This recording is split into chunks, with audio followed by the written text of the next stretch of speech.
izo mpaka zose zikwiriye kubona umwanya zikaba, ubushakashatsi buba,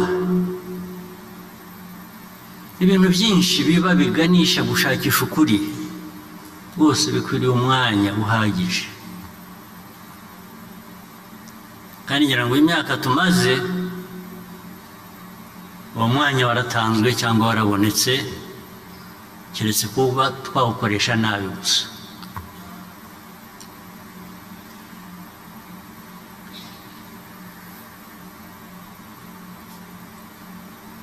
ariko nanone nk'abantu turi abantu bagiriye ibibazo, turabizi mu mico isanzwe ku bindi. umuntu ni umuntu, agira uko avuga ati muri we mu mutima we akavuga kareba uwo bavuga ufite ikibazo, ibintu bibi byahereyeho,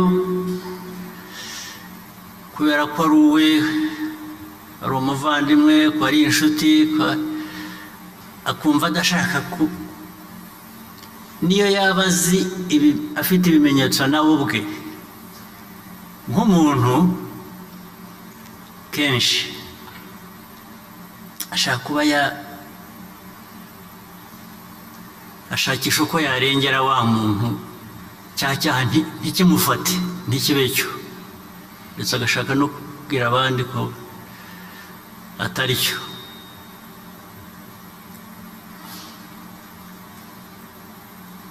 ndetse hari n'ubikora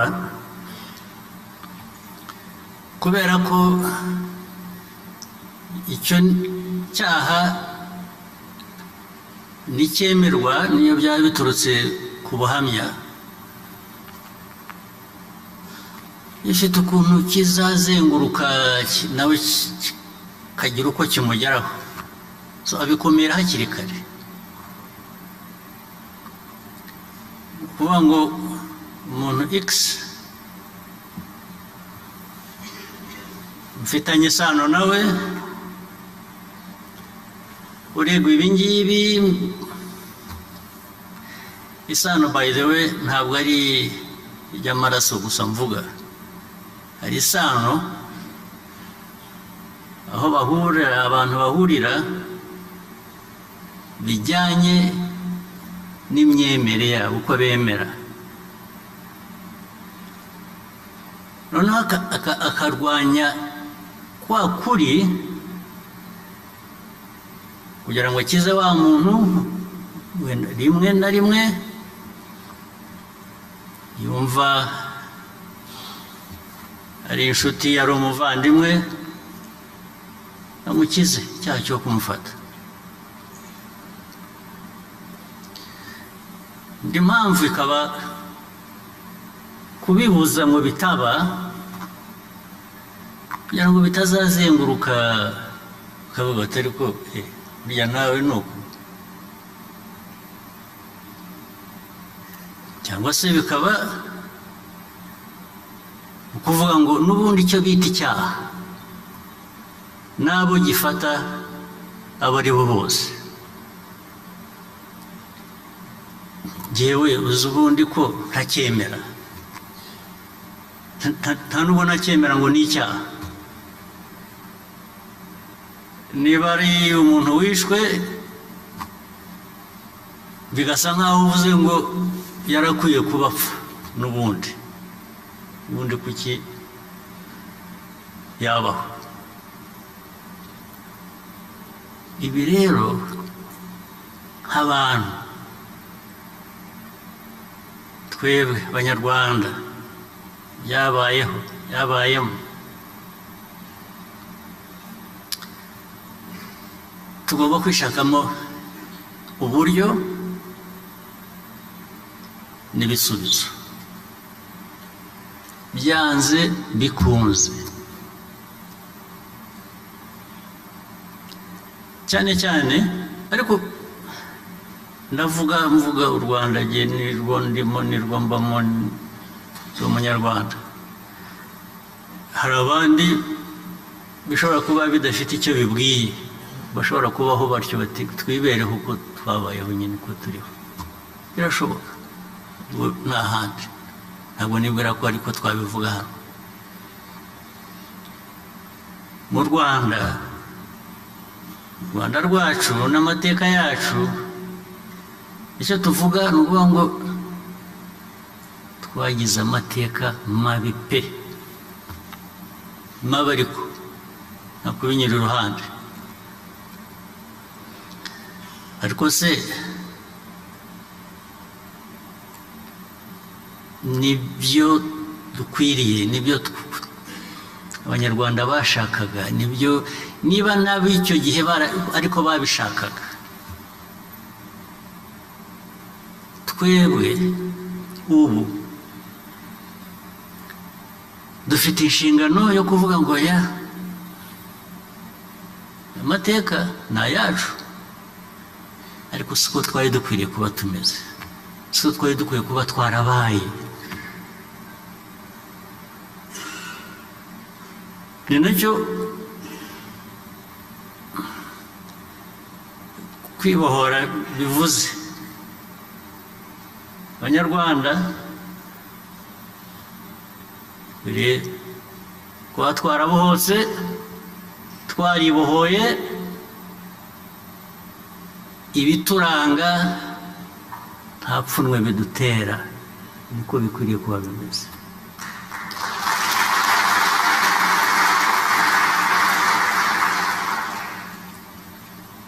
ibyo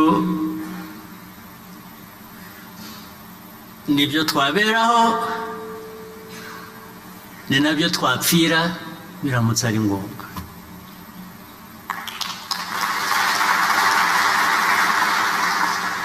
umuntu aberaho icyo yemera kigeze kuri uru rwego cyangwa se wanagipfira niho u Rwanda rugeze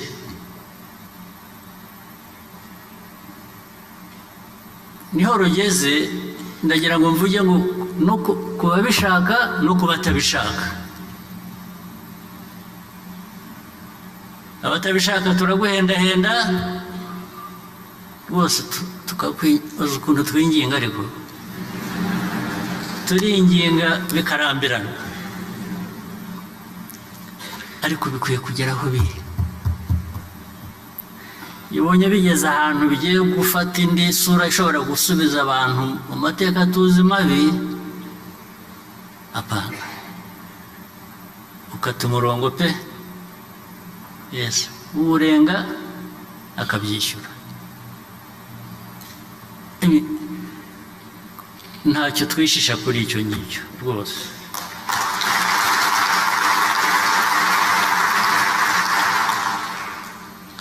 ariko guhendahenda mvuga niko kwavuyemo gufataga n'umuntu wamaze abantu abishaka abyivuga ndetse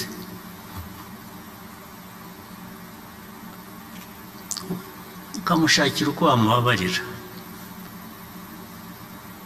ngo yongere abe umuntu iyo ubikora ntabwo ari uko cya cyaha kitaremereye ahubwo nk'abantu nuko icyo cyaha ushaka ko kitazasubira ariko uhereye no kuri wa wundi wagikoze cyangwa wakigizemo uruhare kumuha ubuzima bushya niba bishaka kuyongera abeho ibi ndabitindaho kubera ko nzi ko benshi muri hano muri uru rubyiruko baracyari bato bamwe aya mateka ubundi ntaho muhuriye nayo usibye kuyasoma kuyamenya kuba yarabagizeho ingaruka ariko kubitindaho ni ukuvuga ngo mubyumve neza icyabaye buriya bifite impamvu byashingiyeho bijya kuba, bifite politiki, bifite ideology, bifite impamvu nyinshi yatumye biba. Utabikosoye utarebye neza byakongera no muri mwebwe nubwo mwita ngo muri bato mwe ntaho muhuriye nabyo.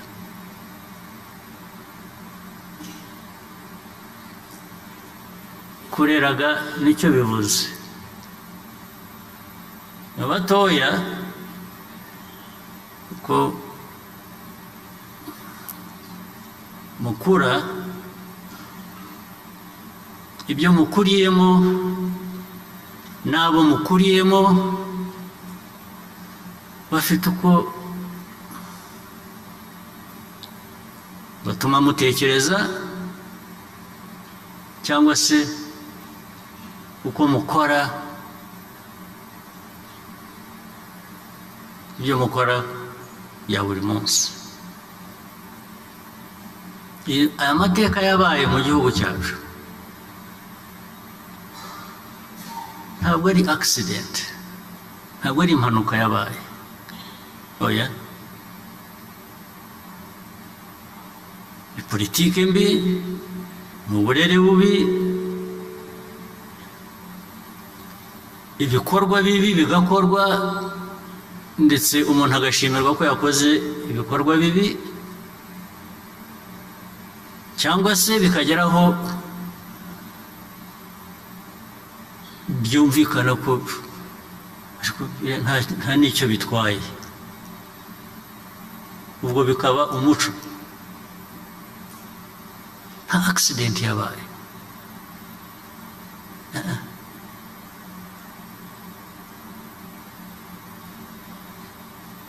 Yewe ndashaka no kuvuga ngo ari politiki isanzwe itanafite n'agaciro. Ubu dushobora kwicara aha twajya mu mateka yacu tugatangira kuvuga ko ibyatubayeho byaturutse hanze, bifitemo a bit of truth, ariko sinshaka kwemera ko ibibi byatubayeho byatugaragayeho ko byose byaturutse hanze.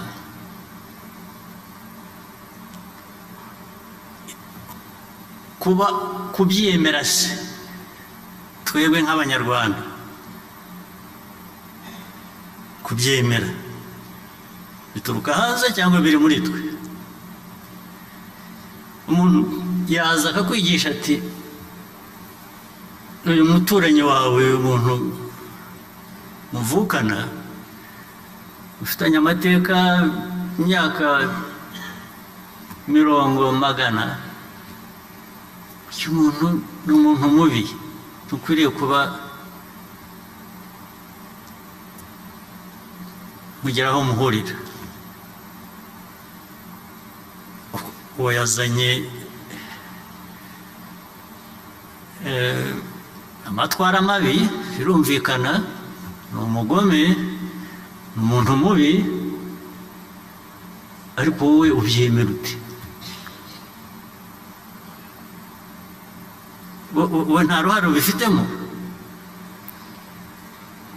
Urabyemera abantu bakagushyiramo icyo ukwiriye kwemera, ariko bikaba bariya bakigushyizemo, wowe wabyemeye ukaba nta ruhare ufite.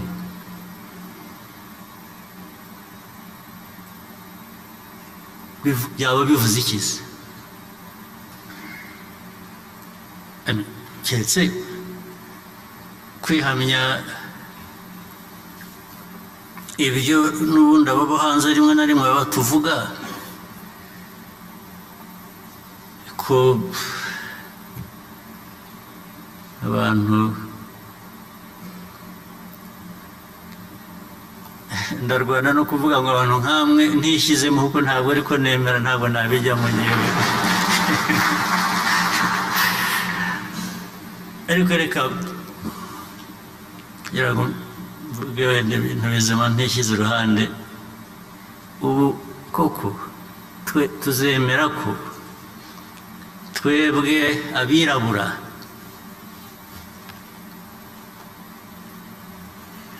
turi abantu bari subhuman, bari aho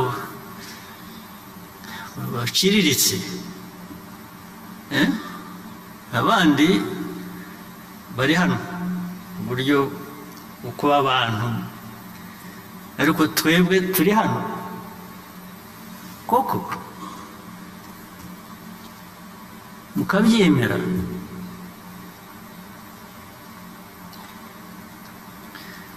Kubyemera ntabwo ari ukuvuga ngo yego nibyo, ntabwo azakubaza yes or no ngo uvuge ngo yes. Kubyemera niyo waba wavuze no, ariko ukora ibintu nk'ibyakozwe kugira ngo tube twarisanze mu mateka yacu ameze atya, ukuvuga ngo uba wabyemeye, waba wigize ubusa, ukuvuga ngo warigize ubusa, warangiza ukabitangira n'ubuhamya, proof, evidence utanga ni ukora nk'ibyo abantu bakoze, cyangwa ukabishakira ibisobanuro bindi bitari uko bitari kwiye kubagaho. There are no two ways about it. Nta politics bindi ibaho ijyaho ibi.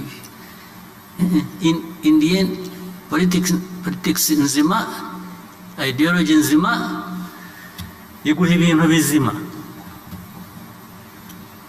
Ibibi nabyo biva mu bindi bibi.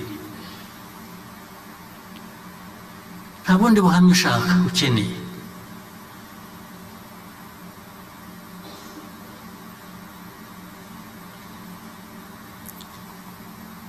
Mwebwe rero mukiri batoya mujya hariya hanze mukajya kwiga, mukajya hose ndetse ubundi ku buryo busanzwe ugasanga uko mukora ibyo mukorana mwiga mu mashuri ntacyo wabarusha, ariko wataha ugataha wamize ibintu bimwe bunguri bikuvana kuba icyo uri cyo, bishaka kukugira icyaho uvuye, byaba ari bibi. Hari indwara numva sinzi tutazabonera umuti vuba, sinzi mu mutwe ukumva utari wowe, ukumva ushaka kuba undi, ushaka kuba undi muntu ushakira iki kuba we, ngo bigende gute?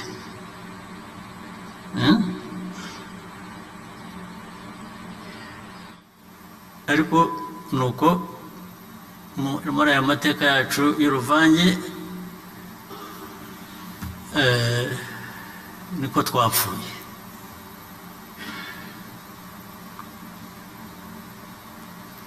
Ndetse ugategereza ko umuntu aza kukubwira ngo iki ni kibi, avuye hanze nawe uti ni kibi, ukagera ko ucyemera ko ari kibi, kandi ntubone ko mu by'ukuri indirectly muri icyo kibi harimo wowe, we ntarimo, harimo wowe, harimo kukuvanamo icyo uri cyo nawe ukacyemera.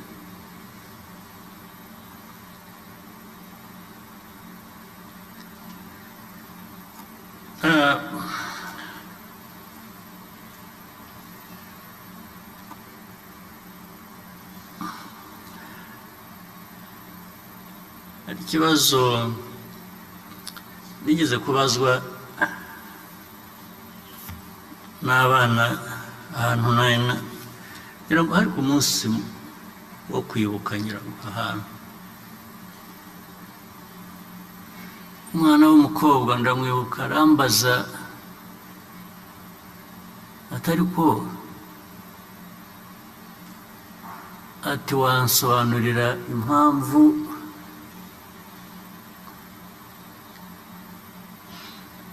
ari twe muhora mushyiraho umugogoro umuzigo ukikoreraho aya mateka udusaba to forgive to forget ndetse bamwe ati mwirwa mutoza ati kuki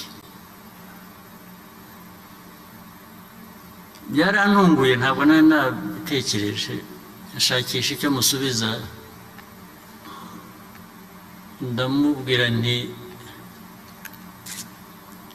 impamvu ni imwe nshobora gutekereza vuba ibindi nzaba mbigusubiza nabonye umwanya wo kubitekereza impamvu ni uko ari wowe ufite icyo utanga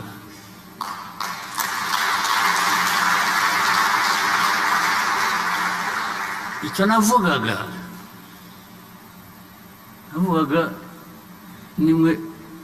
nimwe mwababarira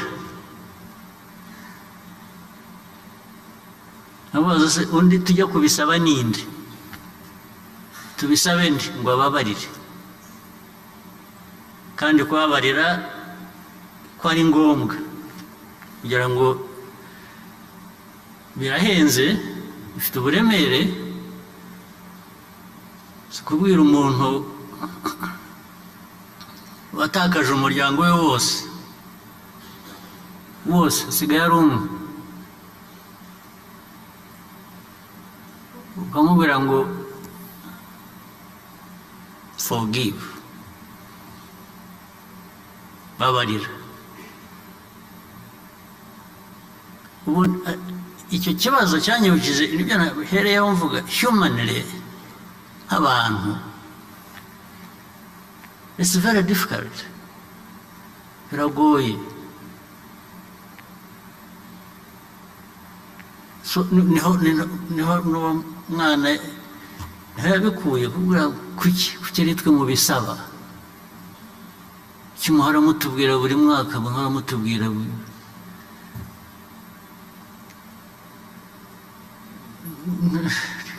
niho namubwiraga none se mbisabe ndi kandi ko ari ngombwa tugomba kubigira ku buryo tubona gutera imbere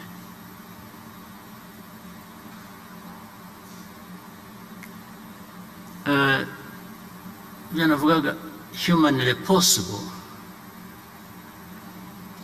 uvuga ngo therefore as humans dufite aho tugarukira mu bushobozi ibindi ni gushakisha uburyo mu ntambara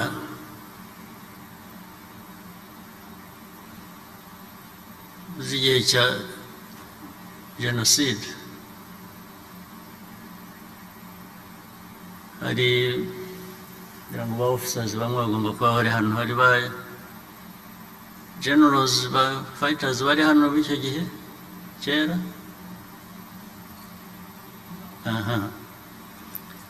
bariya mu intambara iriho na jenoside iriho iba bigeze kubivuga ntabwo mbibwira abantu hari ubwo bajyaga basanga ahantu abo bicanyi bari bamaze kwica abantu ndetse bagasanga na mass graves rwose ariyo bikimara gukorwa akanya hari nabo bavanagamo abantu bakomeretse ariko bagihumeka bakabavanamo bakajya kuvurwa byabaye nka rimwe bwa mbere bakamandazi bamwe babaga babiguyeho ntambara bakambwira rimwe na rimwe nabaga ndi hafi aho bakambwira ngo nze ndebe ibintu bya kabiri ndavuga ariko murabizi usibye kunyohereza message mukambwira ko hari aho musanze abantu nkabimenya ko hari ibyabaye ntimuzongere kuntumira ngo nze ndebe impamvu byari ukuvuga ngo ni igiyoboye aba bantu ni igiyoboye uru rugamba ninkomeza kubona aba bantu bishwe gutya biraza kuntera ikibazo gituma my judgment y'ibikwikorwa ishobora guhinduka igatera ibindi bibazo ahubwo byongereyeho icyo gihe mpitamo kuvuga ngo ntabwo nzajya mbibona ntabwo nshaka kubibona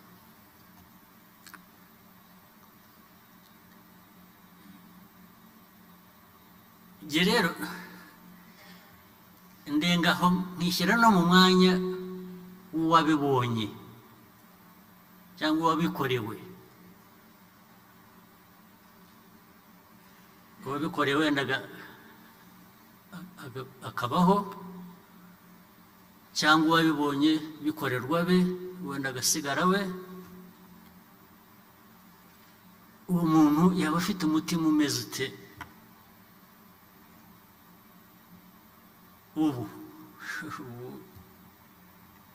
akicarana n'abantu akatwicaramo hano nubwo muri aba bantu haba hatarimo ababigizemo uruhare we nk'umuntu arareba abantu ni nko kuvuga ngo ntibyababayeho nta n'uruhare mwabigizemo ariko se kuki bitanababayeho mwebwe kuki bitababayeho nishyize mu mwanya wabo itekereza rero ukuntu uwo muntu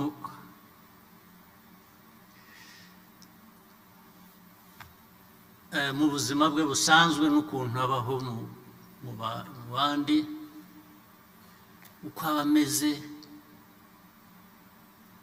n'ingaruka byamugizeho icyo gihe nyine ni ugushakisha uburyo agaruka akaba umuntu muri twe ariko ntabwo yagaruka akaba umuntu muri twe natwe ubwacu tutarahindutse none se twebwe uko twari tumeze icyo gihe niba ariko tukimeze n'ubu ndetse rimwe bikavamo kongera gusubira muri ayo mateka ubwo abantu bashobora kuba bagana hehe abantu baba bagana he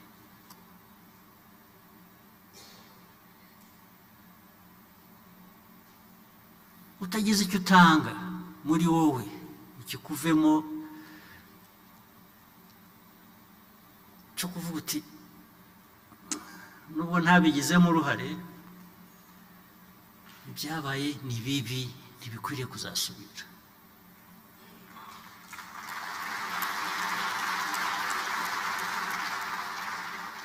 cyangwa se nabigizemo uruhare ariko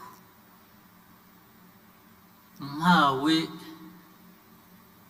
amahirwe yandi y'ubuzima sinabisubira ahubwo nabirwanya niko ubundi ntabwo byoroshye ndabivuga bigasa nkaho byoroshye ntabwo byoroshye ariko niko kuri niko bimeze n'ibyo dufite that's what you have to confront that is what we have to confront there are no two ways about it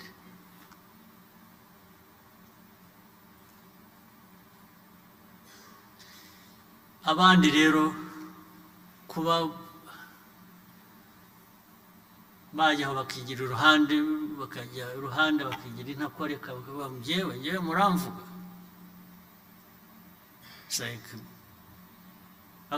akarakarira abavuga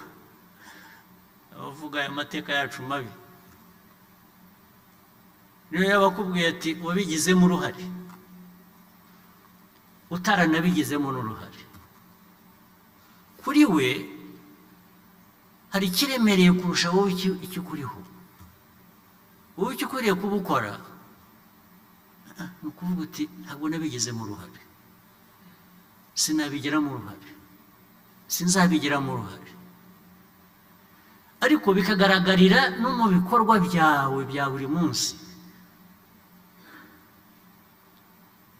kurusha kwegera intakoreka cyangwa utavugwaho se urinde wowe. Urabona ko wamutugane wewe waba urinde uriye iki se mbere y'ukuri, imbere y'amateka nk'aya buri wese ni ubusa.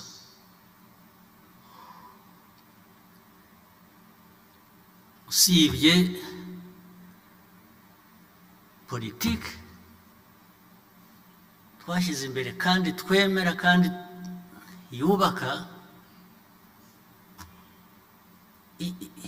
yumva itega amatwi n'ababa bafitanye isano n'icyo kibi n'ayo mateka.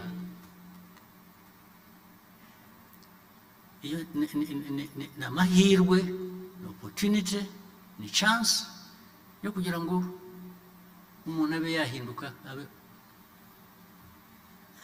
muzima, bya bindi by'inyuma bigende bisibangana. Two guhera aho ngaho, kuko ntabwo twahera mu mateka mabi yacu, ntabwo dukwiye guhera mu mateka mabi yacu. Twebwe nk'Abanyarwanda twifuza, ntabwo twahera aho ngaho, ariko kudaheraho ntabwo bizaba inshingano y'abo barokotse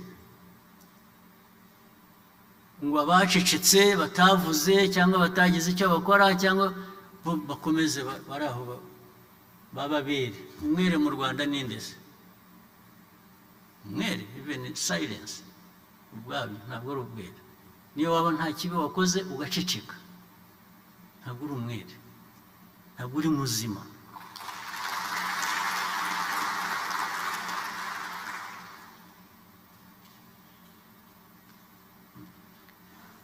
No mu buzima busanzwe, kuba utakoze ikibi ariko ukareba ukora ikibi bigasa nkaho ntacyo bigutwaye,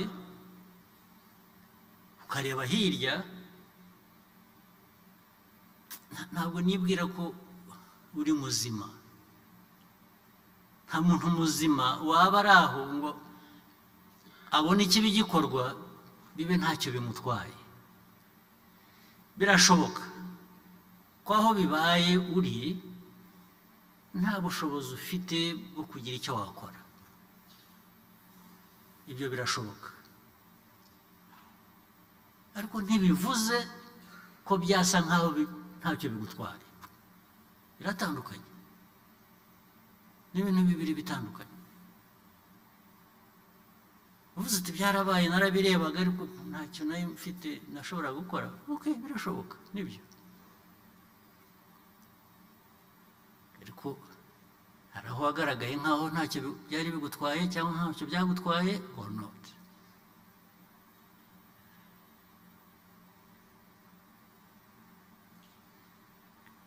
Erega no muri ubu buzima bwa buri munsi tubamo, ku kazi, mwese aho muri ku kazi, bitari n'iby'aya mateka akomeye, uri ku kazi ukabona ikibi gikorwa ukumva ntacyo kigutwaye, ntabwo uri muzima, ntabwo uri muzima. Ni ukuvuga ngo nawe ubonye umwanya wabikora, cyangwa uzabonera umwanya uzabikora. Nicyo bivuze. No mu buzima busanzwe ibi bya buri munsi twirwamo, abakozi ku kazi, umwe agafata umutungo byajyaga gukoreshwa kugira ngo bifashe abanyarwanda, bifashe akabyitwarira akabigira ibye, ukabimenya ukaceceka ukabyihorera. Arangiza bamwe bagahimba yaratinye. Watinye ikizi ko wakoze ishyano? Ahubwo ukwiye kuba utinya ibyo, ukwiye kuba utinya guceceka. Ahubwo ibyo ngibyo nicyo wambwira ngo waratinye nkakwemerera.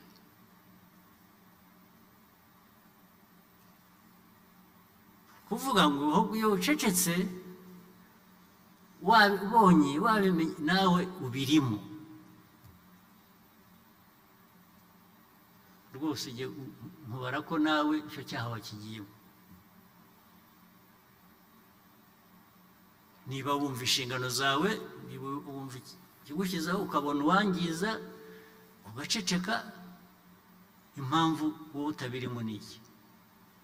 Impamvu bimbwiye ko ubutaha ahubwo nawe uzabikora, cyangwa urabikora ari uko utaramenyekana gusa. Nicyo bivuze.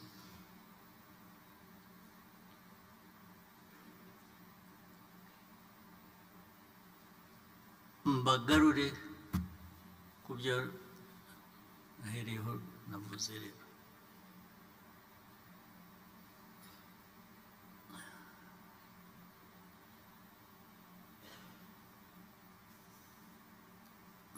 Muri uku kubaka igihugu cyacu, kugira ngo n'aya mateka tugende tuyasiga inyuma,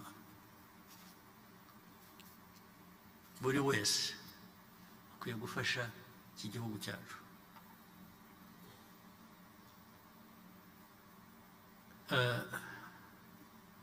Murabizi ubu twagiye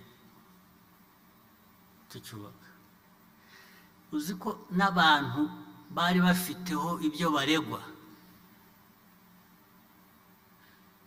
kandi bisa nkaho bifite ishingiro, ariko nta wenda habura akantu gato ngo gihamya iboneke.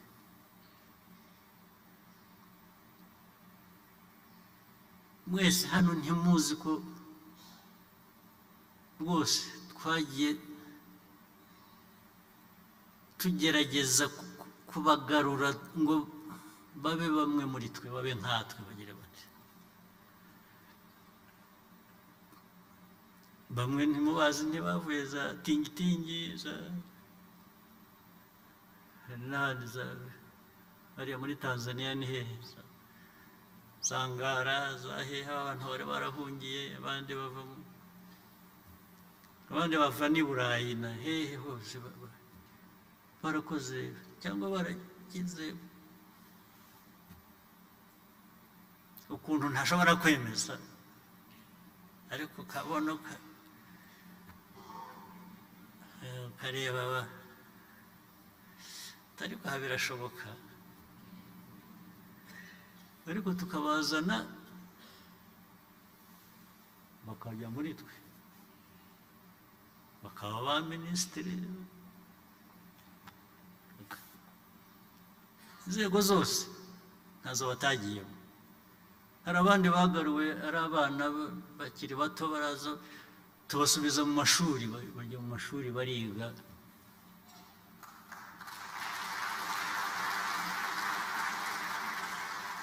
Benshi, ndetse abenshi baba abayobozi bo muri ayo mashuri, baba ba guild presidents, abandi bajya twabikoraga kubera ko ni mu nyungu z'igihugu, ni mu buryo bwo gushaka gusiba amateka mabi ngo atazatubamo natwe hakagira abayakomeza. Nyine navugaga umuntu wahawe amahirwe chance yo kuvuga ngo baho ubundi buzima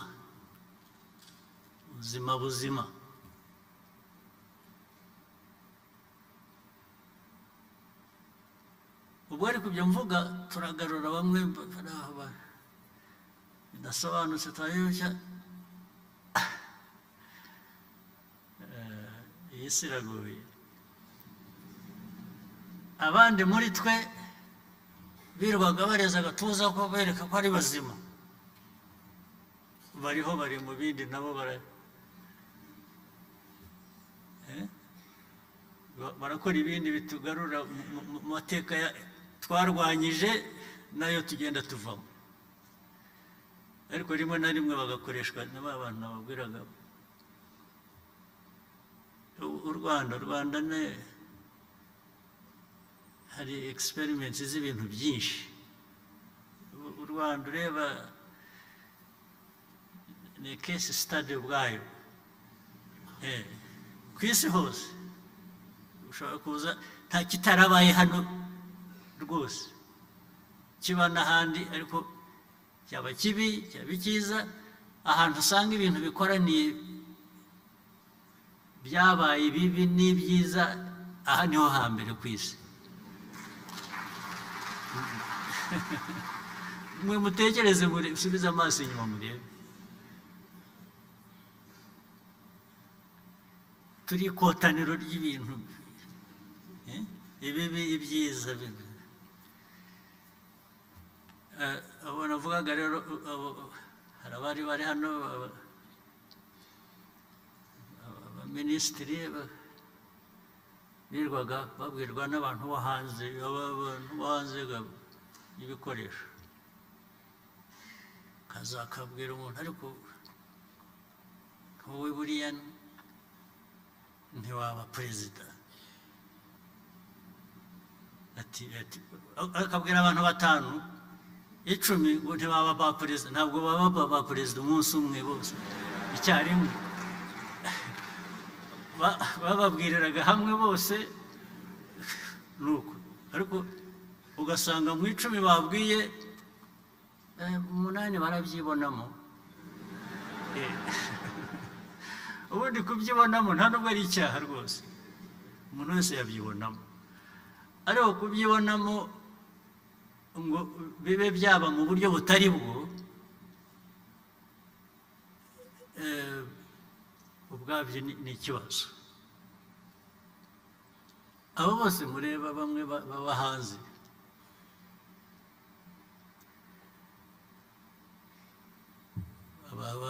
ba Kayumba, bapfuye ba Karegeya, bitwa ba Rudasingwa, harimo n'abandi benshi. Hari abacuruzi nabo bamwe tubonamo ba perezida, ntacyo bitwaye, nta n'icyo bitwaye, ariko bakanibonamo abazategeka ba perezida. Urabona icyo nshaka kuvuga? Bibayeho ku buryo nkaba ndaha ndi perezida ariko nkoreshwa n'umucuruzi.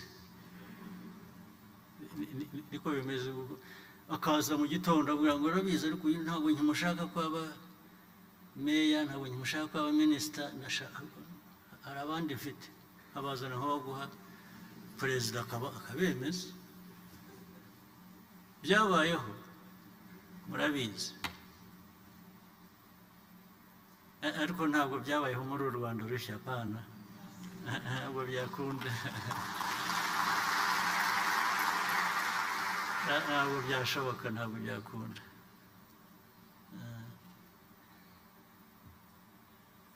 Rero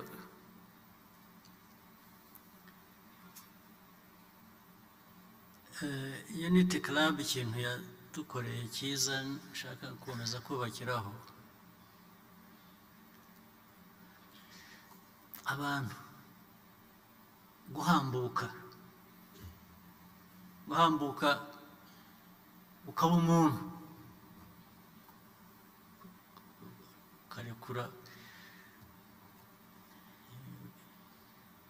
icyakubayemo, icyakugenzemo, icyakurayemo kiganisha mu mateka mabi, umuntu kikamuvamo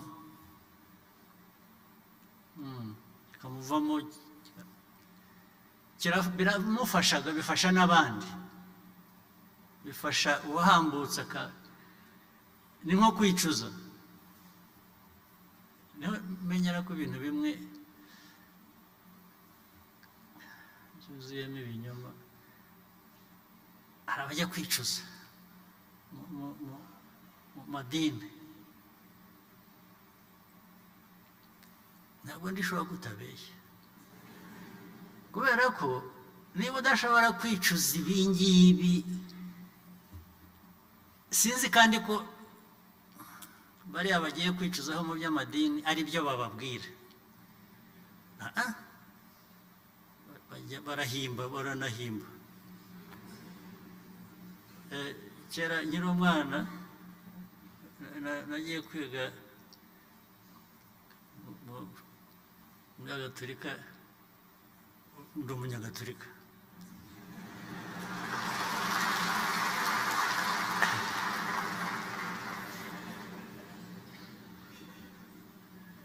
Ibyo nabyo ni inheritance, namubaye ntabifitemo uruhare, ntabizi.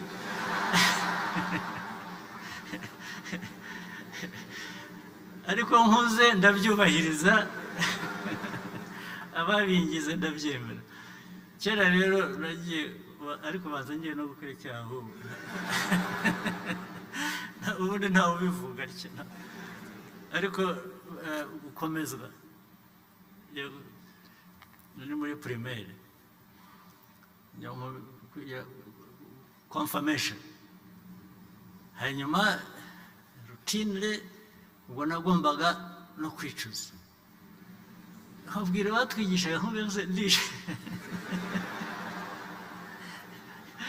mbigire nti ngo ugenda wicuze. Sasa ngiyeyo, ngezeyo, ibyo navugaga ngo ushobora kuba ngiye gukora icyaha, nuko ngiye kuvuga ibyo navuze. Ubundi ubanza bitavugwa. Ariko ko bambwiye ngo ngomba kubikora, iyo ntazi kubikora ntabwo bajyaga kunkomeza. So ndagenda ngezeyo, ndahimba.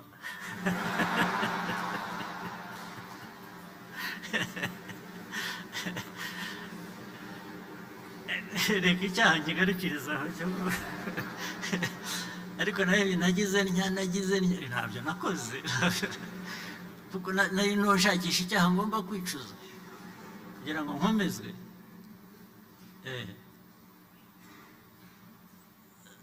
So rero abantu ubundi iyo kwicuza birahari, cyane cyane muri aya mateka yacu. Kubyicuza neza ntabwo ari ukujya hariya, icyo gihe akantu k'akabogisi babigamo bakagafungura, turi ku murongo, kongorera.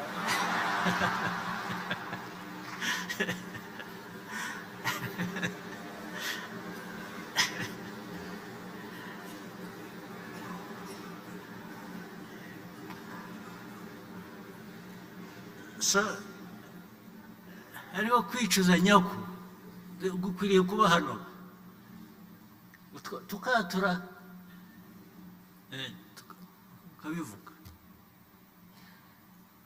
Ibyo ngibyo nkubwira ntabwo bigomba kuba bibohora uwabikoze, ariko bifasha n'abandi bose bicaraho, n'abandi bamwumvise.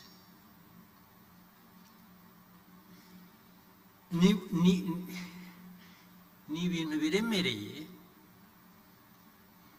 bivunanye, ariko ni ibintu na ngombwa bifasha the society to heal.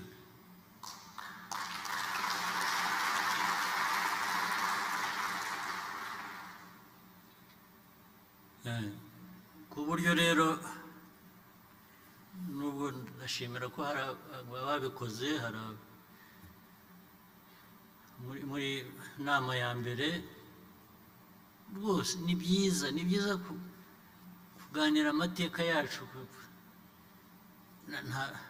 nubwo hari abacamanza ntawe uzakurikirwa n'urwo rubanza, ahubwo birafasha pe. It heals the soul. Yes. Bifasha imitima yacu kuyoba abantu bazima, tukava muri ya mateka mabi twabayemo, ahora akekana, areba nabi, yishyuzanya, ati niwe wagize nabi, undi ati niwe wagize nabi imbere, ntahakane ko atagize nabi, ariko akavuga ngo we yaje akurikira. Babanje gukora icyaha ni wowe, nanjye nagikoze inyuma, ntabwo biguvanyeho icyaha. Ahubwo mwese hamwe mwicuza ibyo byaha bijya iruhande.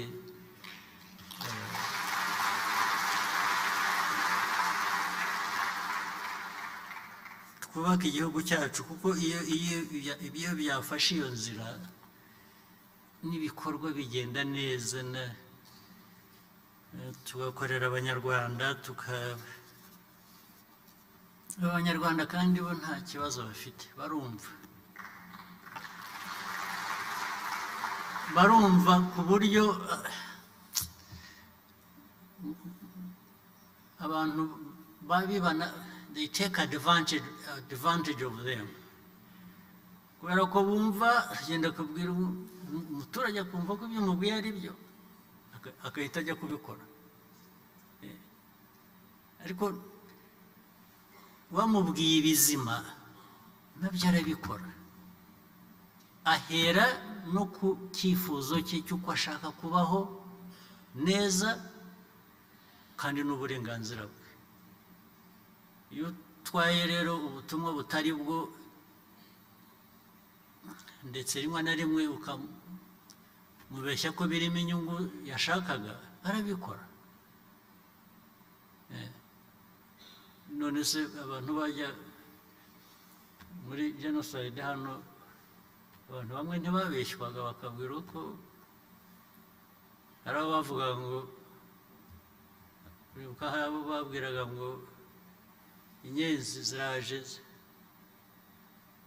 za Kagame ziraje, baraje baje kubambura ibintu byanyu, baje kubambura ibyabo, bisa nkaho bivuze ngo bimwe basize hano birimo abandi, birimo mwebwe, baje kubyisubiza. Ni ukuvuga ngo niba byisubiza uzajya he? Umuturage ahera ko yumva ko azajya heza, akumva koko ntaho azajya. Ariko icyaha cya mbere kiri kuri uyu ubimubwira, ubimwigisha.